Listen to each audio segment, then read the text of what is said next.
Welcome back, and today what we're doing is we are going over the unit that will be on the banner in 2 days, Beatrix.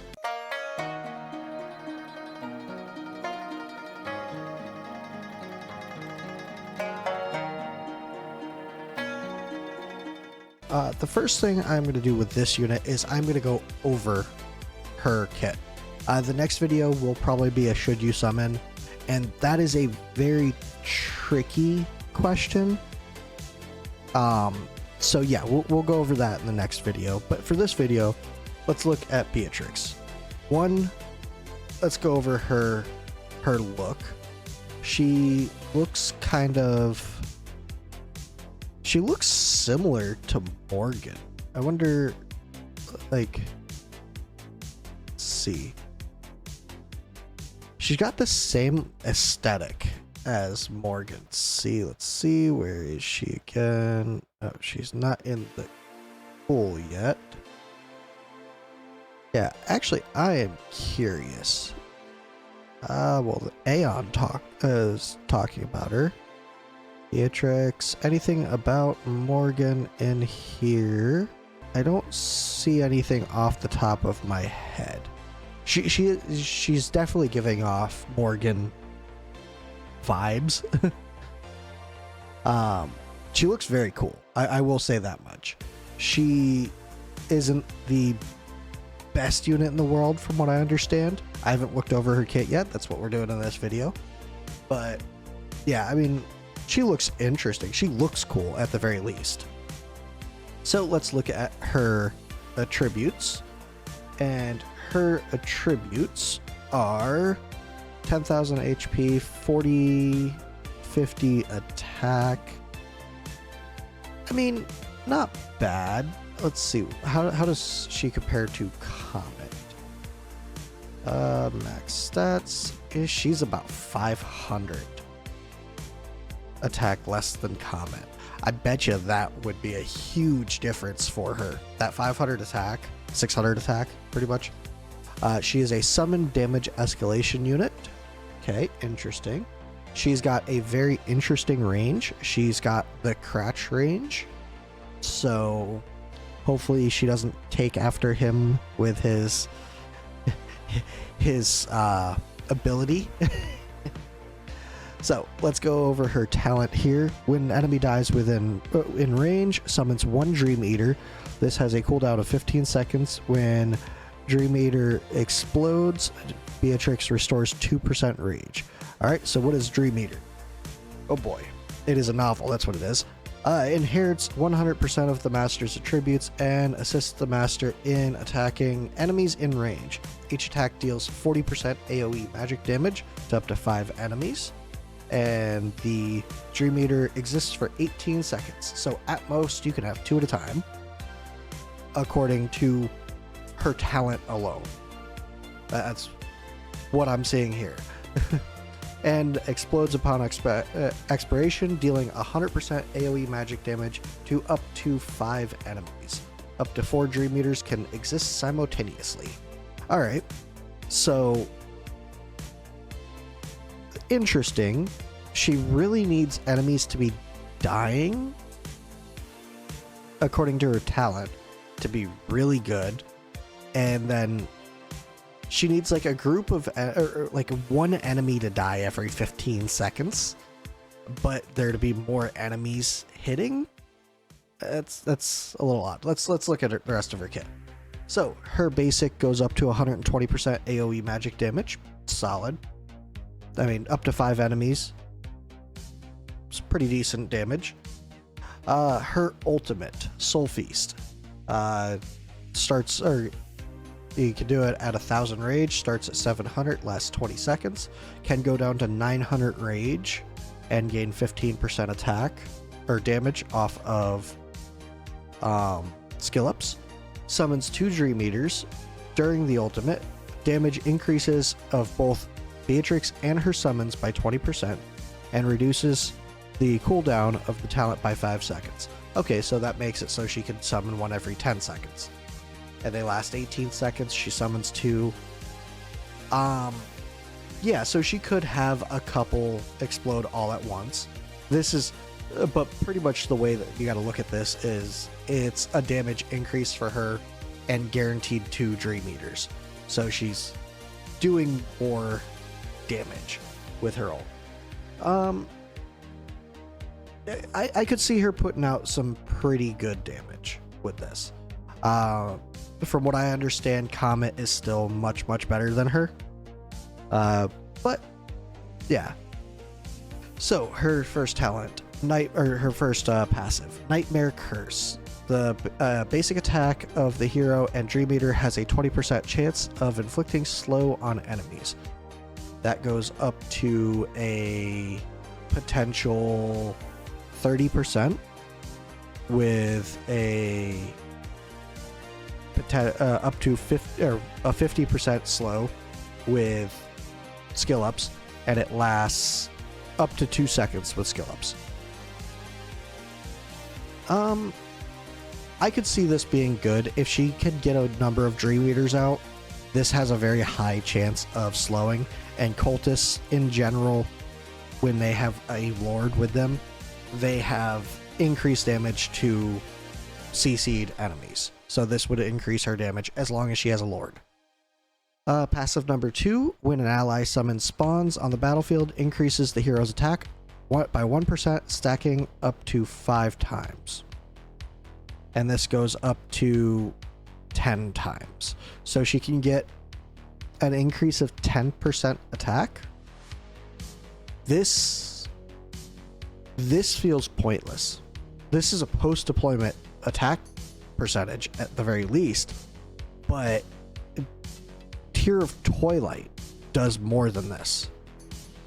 Like an artifact at base level at that. Like, let's go look at Tear of Twilight real quick. Let's go to a mage. There we go. Do I have a base level? Yeah. So Tear of Twilight, 20% at base. If they're at their worst, it's 10%. If their HP is lower than 80%, it's 10%. That is the max of her talent, or of her passive there. And a maxed out Tear of Twilight just outclasses her passive. That feels a little bad. That I'm not gonna lie about that. This I think should be like 3%, 5%. 5% would almost make her broken, because 5% up to 10 times, it's up to 50% attack bonus. That could be huge. But she would have to summon 10 Dream Eaters. That's either 5 ults or every 15 seconds you can summon 1. This being increased seems like the easiest buff to her. But ultimately, she doesn't seem bad. She also doesn't seem great. Let's look at her awakenings now. Let's see. A1, each stack of Spirit Drain increases attack by 1%. Dream Eaters can also grant 1 stack of Spirit Drain. What is Spirit Drain? Okay. So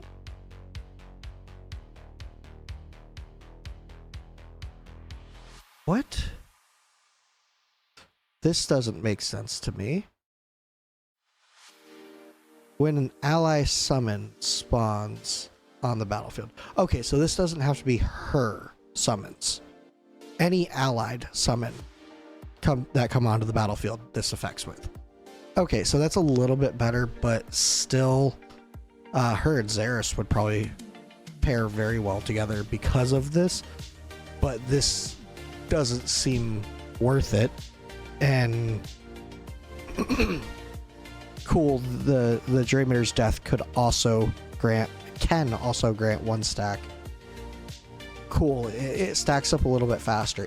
It still feels like a pretty pointless passive. So her A2 attack plus 300%, or 300, solid. she could use that. That puts her up to what, 4350 at max level. When a Dream Eater dies, Beatrix restores 10% of her HP at A3.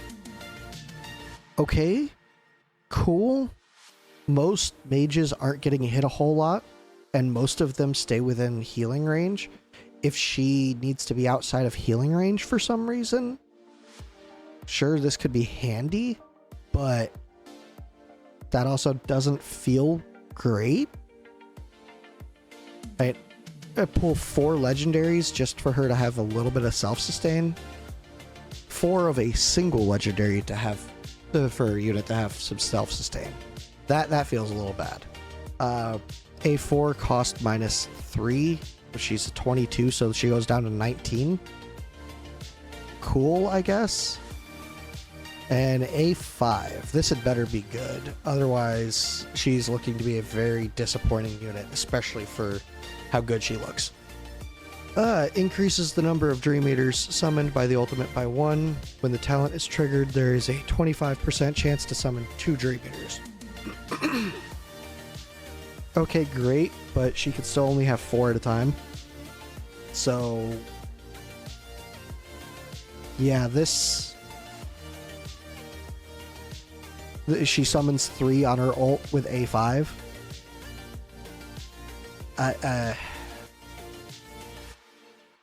I want her to be better. She's probably not bad, but she definitely sounds to be a disappointment. She sounds a lot like her book here, mostly empty. Yeah. She's got a cool book here. She's got cool aesthetic. But ultimately, if you pull on this banner, I think you're hoping for Comet over her. In Cultists alone, I would prefer Vierna. I would prefer Xeris. She's better than Lysier. I can almost guarantee that. That's a low bar to set, but it's there. She's better than Zealous. I can almost guarantee that. But again, low bar to set. I think Iona might outdamage her. If I get her, I will do a damage comparison between her, A5, Iona, and Beatrix, because I am very curious about that. I am not likely going to be pulling a whole lot on this banner. I'll probably pull to my first legendary, and if it ends up being her, cool. If not, I'm not worried about it, because let's see, 3, 6, 3, 6, 9, 120, 150, 180, 185. So I am very close to Pity. Actually, after the update, I'll be into Pity. But ultimately, I will pull 1 legendary this weekend. And if it's her, cool. If honestly, I kind of hope it isn't her. I kind of hope it's Comet, because, and that's the sad part. I already have Comet, but Comet A3 would be huge for me. So I would rather pull a dupe Comet than a new one of her. She just doesn't seem great. If I am missing something and you know otherwise, definitely feel free to let me know. I know there's been plenty of people who do damage tests on her and all that good stuff, but I don't have her. I haven't done a damage test on her, and I have no real way to. I don't have test server, and I do not have her on my Forerunner account, nor is my Forerunner account anywhere close to up to snub. So yeah, I mean, eventually I would like to get her. She looks cool, but she's certainly not gonna do anything for me, and I don't think she's gonna do much for most people. But that will do it for this video. I kind of had high hopes for her, so this is a little disappointing. That will do it. If, like I said, if you have an idea on where she could be very useful, definitely feel free to let me know. And if somebody I know gets her and lets me try her out, I will. If this helped you at all, if you found any of it useful or anything like that, I'd appreciate it if you liked the video. I also wouldn't mind if you subscribed if you do like the stuff I put out. And I'll talk to you guys in the next one.